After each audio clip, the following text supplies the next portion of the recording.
Reproduction in organisms. Only for a certain period of time each and every organism can live. Of an organism, its lifespan represents the period from birth to the natural death. You may note that not necessarily the lifespan of organisms are correlated with their sizes. Not very different are the sizes of crows and parrots, yet their lifespan show a wide difference. Similarly, as compared to a peepal tree, a mango tree has a much shorter lifespan.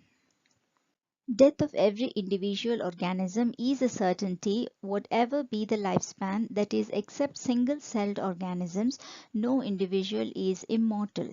In single-celled organisms, why do we say there is no natural death? Have you ever wondered, given this reality, for several thousands of years, how vast number of animals and plant species have existed on Earth? In living organisms that ensures this continuity, there must be some process. Yes, we are talking about reproduction, something that we take for granted. Reproduction is defined as a biological process in which an organism gives rise to young ones similar to itself. The offsprings grow, mature, and in turn produce new offsprings. There is thus a cycle of birth, growth, and death. Generation after generation, reproduction enables the continuity of the species. In the biological world, there is a large diversity, and to multiply and produce offsprings, each organism has evolved its own mechanism. The organism's internal physiology, its habitat, and several other factors are collectively responsible for how it reproduces. In the process of reproduction, based on whether there is participation of one organism or two, it is of two types. The reproduction is asexual when offspring is produced by a single parent with or without the involvement of gamete formation. It is called sexual reproduction in the reproductive process when two parents participate and also involve fusion of male and female gametes. Asexual reproduction. A single individual in this method is capable of producing offspring. The offspring that are produced as a result are not only identical to one another but are also exact copies of their parent. Are these offsprings likely to be different or genetically identical? To describe such morphologically and genetically similar individuals, the term clone is used. Let us see among different groups of organisms how widespread asexual reproduction is. Among single-celled organisms, asexual reproduction is common and with relatively simple organizations in plants and animals. In protists and monerans, to give rise to new individuals, the organism or the parent cell divides into two. Thus, cell division in these organisms is itself a mode of reproduction. By binary fission, many single-celled organisms reproduce where a cell divides into two halves and each rapidly grows into an adult. The division is unequal in yeast, and small buds that are produced initially remain attached to the parent cell, which get separated eventually and mature into new yeast organisms.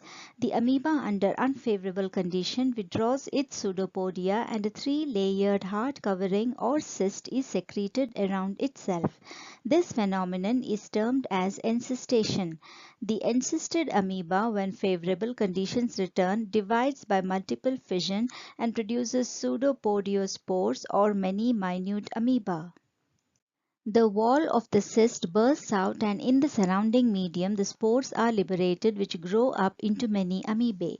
This phenomenon is known as sporulation. Through special asexual reproductive structures, members of the kingdom fungi and simple plants such as algae reproduce. The zoospores are most common of these structures that are usually motile and microscopic structures. Conidia, buds, and gemmules are the other common asexual reproductive structures. In class 11, you have learnt about vegetative reproduction in plants. What do you think? Is vegetative reproduction also considered a type of asexual reproduction? Why do you say so? To the offsprings formed by vegetative reproduction, is a term clone applicable? Unambiguously, the term asexual is used in animals and other simple organisms, while frequently in plants the term vegetative reproduction is used. The units of vegetative propagation in plants such as runner, rhizome, sucker, tuber, offset, bulb are all capable of giving rise to new offsprings, and hence these structures are called vegetative propagules. Obviously, the process involved in asexual as the formation of these structures does not involve two parents. If the body breaks into distinct pieces in some organisms, each fragment grows into an adult capable of producing offsprings, and this also is a mode of asexual reproduction called fragmentation. You must have heard about the scourge of water bodies or about the terror of Bengal. This is nothing but the aquatic plant water hyacinth, the most invasive weed found growing wherever there is standing water. From the water it drains oxygen, which leads to death of fishes. You may find it interesting to know that because of its beautiful flowers and shape of leaves, this plant was introduced in India. To get rid of them, it is very difficult since it can propagate vegetatively at a phenomenal rate, and in a short period of time it spreads all over the water body. Are you aware how potato, sugarcane, banana, ginger, dahlia are cultivated? Have you seen from the buds of the potato tuber and from the rhizomes of banana and ginger small plants emerging? The site of origin of the new plantlets, when you carefully try to determine in the plants listed above, you will notice that invariably they arise from the nodes present in the modified stems of these plants. The nodes produce roots and new plants when they come in contact with damp soil or water. Similarly, from the notches present at margins of leaves of bryophyllum, adventitious buds arise. For commercial propagation of such plants, this ability is fully exploited by gardeners and farmers. In organisms that have a relatively simple organization like algae and fungi, it is interesting to note that asexual reproduction is the common method of reproduction, and that just before the onset of adverse conditions, they shift to sexual method of reproduction. Find out during unfavorable conditions how sexual reproduction enables these organisms to survive. Under such conditions, why is sexual reproduction favored? By the higher plants, asexual as well as sexual modes of reproduction are exhibited. In most of the animals, on the other hand, only sexual mode of reproduction is present. Sexual reproduction. Sexual reproduction involves formation of male and female gametes either by different individuals of the opposite sex or by the same individual. The zygote is formed when these gametes fuse, which later develops to form a new organism. As compared to asexual reproduction, it is an elaborate, complex and slow process. Because of the fusion of male and female gametes, sexual reproduction results in offspring that are not identical to the parents or amongst themselves. Though diverse organisms, plant, animals or fungi show that they differ so greatly in internal structure, physiology and external morphology, surprisingly, they share a similar pattern when it comes to sexual mode of reproduction. Let us first discuss in these diverse organisms what features are common. All organisms, before they can reproduce sexually, have to reach a certain stage of growth and maturity in their life, and that period of growth is called the juvenile phase. In plants, it is known as vegetative phase. In different organisms, this phase is of variable durations. The beginning of the reproductive phase is marked by the end of juvenile or vegetative phase, which can be seen easily in higher plants when they come to flower. For marigold or rice or wheat or coconut or mango plants, how long does it take to come to flower? Where flowering occurs more than once in some plants, what would you call the interflowering period, mature or juvenile? In your area, observe a few trees. Year after year, do they flower during the same month? Why do you think it is seasonal for the availability of fruits like mango, apple, jackfruit, etc.? Do we have some plants that show seasonal flowering, and are there some plants that flower throughout the year? The annual and biennial types of plants show clear-cut vegetative, reproductive, and senescent phases, but it is very difficult to clearly define these phases in the perennial species. Unusual flowering phenomenon is exhibited by a few plants. For example, only once in their lifetime, bamboo species flower after 50 to 100 years, which produce large number of fruits and die. Strobilanthes kunthiana, another plant, flowers once in 12 years. As many of you would know, during September-October 2006, this plant flowered. Large tracts of hilly areas in Kerala, Karnataka, and Tamil Nadu were transformed by its mass flowering into blue stretches and attracted a large number of tourists. Prior to active reproductive behavior in animals, the juvenile phase is followed by morphological and physiological changes. In different organisms, the reproductive phase is also of variable duration. In human beings, can you list the changes seen that are indicative of reproductive maturity? For example, among animals all through the year, do birds lay eggs, or is it a seasonal phenomenon? What about other animals like frogs and lizards? You will notice that living in nature, birds lay eggs only seasonally. Birds in captivity, however, throughout the year can be made to lay eggs. In this case, laying eggs is a commercial exploitation for human welfare and is not related to reproduction. The females of placental mammals during the reproductive phase exhibit cyclical changes in the activities of ovaries and accessory ducts as well as hormones. In non-primate mammals, such cyclical changes during reproduction are called estrous cycle, example cows, sheep, rats, deers, dogs, tiger, etc. While as in primates, example monkeys, apes and humans, it is called menstrual cycle. Only during favorable seasons in their reproductive phase, many mammals, especially those living in natural wild conditions, exhibit such cycles and are therefore called seasonal breeders. Many of the other mammals are called continuous breeders as they are reproductively active throughout their reproductive phase. Something that we recognize is that we all grow old. But what is meant by growing old? One of the parameters that can be considered of senescence or old age is the end of reproductive phase.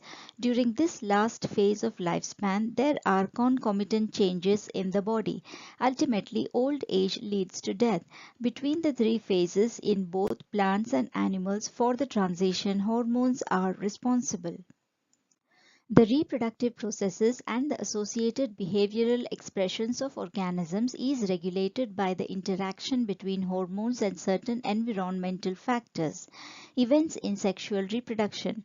All sexually reproducing organisms after attainment of maturity exhibit events and processes that have remarkable fundamental similarity, even though the structures associated with sexual reproduction are indeed very different. Though elaborate and complex, the events of sexual reproduction follow a regular sequence. Sexual reproduction is characterized by the fusion of the male and female gametes, the formation of zygote, and embryogenesis. These sequential events, for convenience, may be grouped into three distinct stages, namely the pre-fertilization, fertilization, and the post-fertilization events. Pre-fertilization events. Prior to the fusion of gametes, these include all the events of sexual reproduction. Gametogenesis and gamete transfer are the two main pre-fertilization events. Gametogenesis. As you are already aware, the process of formation of the two types of gametes, male and female, refer to gametogenesis. The haploid cells are gametes. In some algae, it is not possible to categorize them into male and female gametes as the two gametes are similar in appearance and are hence called homogametes. However, the gametes produced are of two morphologically distinct types in a majority of sexually reproducing organisms. The male gamete in such organisms is called the anthrazoid or sperm, and the female gamete is called the egg or ovum. Sexuality in organisms. From two different individuals, sexual reproduction in organisms generally involves the fusion of gametes. But this is not always true. In class 11, from your recollection of examples studied, can you identify cases where self-fertilization is observed? Of course, in plants, citing such examples is easy. In the same plant, plants may have both male and female reproductive structures or on different plants. Terms such as homothallic and monoecious are in several fungi and plants are used to denote the bisexual condition, and heterothallic and dioecious are the terms used to describe unisexual condition. The unisexual male flower is staminate, that is bearing stamens, while the female is pistillate or bearing pistils in flowering plants. Both male and female flowers in some flowering plants may be present on separate individuals or on the same individual. Some examples of dioecious plants are papaya and date palm, and of monoecious plants are cucurbits and coconuts. In staminate and pistillate flowers, name the type of gametes that are produced. But what about animals? Are individuals of all species either male or female? Or are they species which possess both the reproductive organs? You probably can make a list of several unisexual animal species. Earthworm, sponge, tapeworm, and leech are hermaphrodites, which are typical examples of bisexual animals that possess both male and female reproductive organs. Cockroach is an example of a unisexual species. Cell division during gamete formation. In all heterogametic species, gametes are of two types, namely male and female. Though the parent plant body from which they arise may be either haploid or diploid, gametes are haploid. By mitotic division, a haploid parent produces gametes. In organisms that are haploid, does this mean that meiosis never occurs? To get a suitable answer, carefully examine the flowcharts of life cycles of algae that you have studied in class 11. The haploid plant body is present in several organisms belonging to Monera, fungi, algae, and bryophytes, but the parental body is diploid in organisms belonging to pteridophytes, gymnosperms, angiosperms, and most of the animals, including human beings. It is obvious that if a diploid body has to produce haploid gametes, meiosis, the reduction division, has to occur. Specialized cells called myocytes in diploid organisms undergo meiosis. At the end of meiosis and into each gamete, only one set of chromosomes get incorporated. In the number of chromosomes of myocytes, the gametes, is there any relationship? Gamete transfer. After their formation, to facilitate fusion, male and female gametes must be physically brought together. Have you ever wondered how the gametes meet? Male gamete is motile and a female gamete is stationary in a majority of organisms. Exceptions are a few fungi and algae in which both types of gametes are motile. There is a need for a medium through which the male gametes move. Water is a medium in several simple plants like algae, bryophytes, and pteridophytes through which this gamete transfer takes place. However, in large number of male gametes fail to reach the female gametes. During transport, to compensate for this loss of male gametes, the number of male gametes produced is several thousand times the number of female gametes produced. Pollen grains are the carriers of male gametes, and ovule have the egg in seed plants. Before it can lead to fertilization in anthers, pollen grains produced have to be therefore transferred to the stigma. In bisexual self-fertilizing plants, example peas, as anthers and stigma are located close to each other, the transfer of pollen grains to the stigma is relatively easy. Soon after they are shed, pollen grains come in contact with the stigma. But a specialized event in cross-pollinating plants called pollination facilitates transfer of pollen grains to the stigma. On the stigma, pollen grains germinate and the male gametes carried by the pollen tubes reach the ovule, and near the egg, male gametes are discharged. In dioecious animals, since different individuals produce male and female gametes, a special mechanism for gamete transfer must be evolved by the organism. For the most critical event in sexual reproduction, the fertilization, successful transfer and coming together of gametes is essential. Fertilization. Perhaps the fusion of gametes is the most vital event of sexual reproduction. A diploid zygote is formed from the process called syngamy. The term fertilization is also often used for this process. Interchangeably, the terms syngamy and fertilization are used frequently. If syngamy does not occur, what would happen? However, it has to be mentioned here that the female gamete undergoes development to form new organisms without fertilization in some organisms like rotifers, honeybees, and even some lizards and birds. This phenomenon is called parthenogenesis. Where does syngamy occur? Syngamy in most aquatic organisms occurs in the external medium, that is outside the body of the organism. Example, a majority of algae and fishes as well as amphibians. This type of gametic fusion is called external fertilization. In order to enhance the chances of syngamy, the organisms show great synchrony between the sexes and release a large number of gametes into the surrounding medium. This happens where a large number of offsprings are produced, such as in the bony fishes and frogs. The offsprings are extremely vulnerable to predators, which is a major disadvantage, threatening their survival up to adulthood. Syngamy in many terrestrial organisms occurs inside the body of the organism, as in fungi, higher animals such as reptiles, birds, mammals, and in a majority of plants.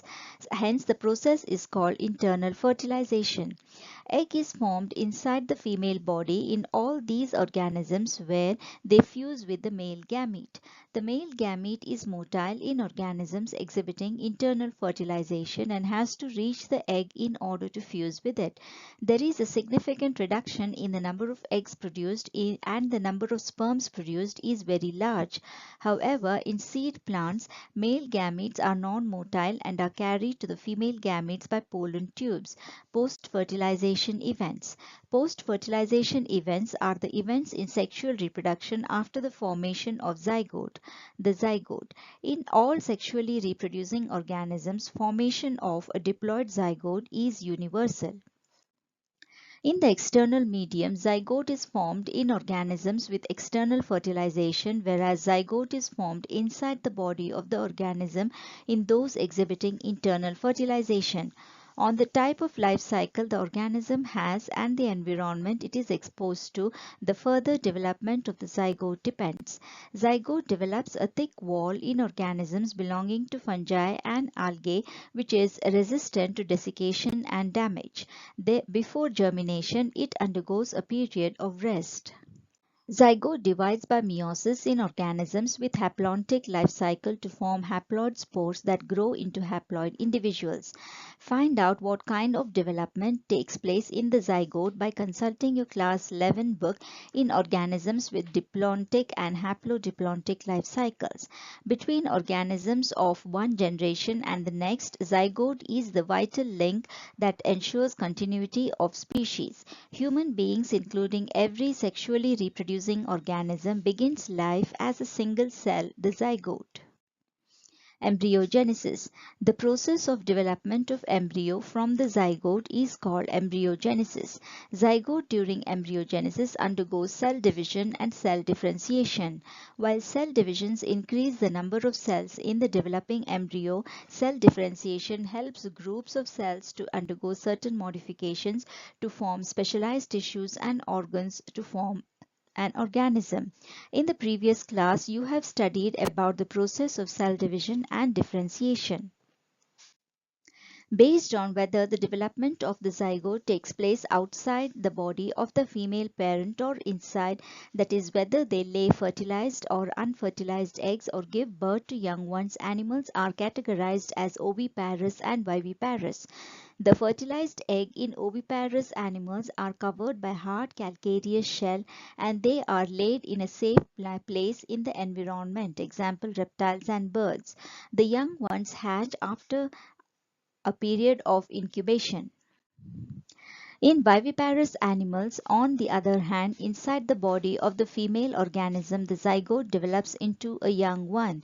The young ones, after attaining a certain stage of growth, are delivered out of the body of the female organism.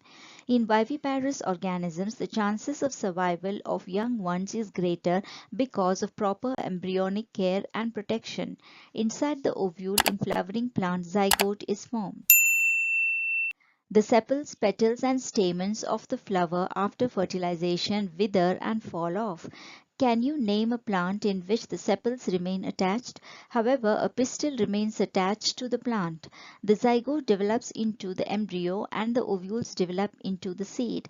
The ovary develops into a fruit and a thick wall called pericarp is developed by the fruit, which is protective in function. After dispersal under favorable conditions, seeds germinate to produce new plants. Thank you so much for watching. Please share this video with your friends. Leave your comments below and please subscribe to my channel for more content. Click that bell notification that would let you know when a new video is uploaded. Thank you so much for watching. Once again, please subscribe to my channel for more content. For more videos, please check the description box down below.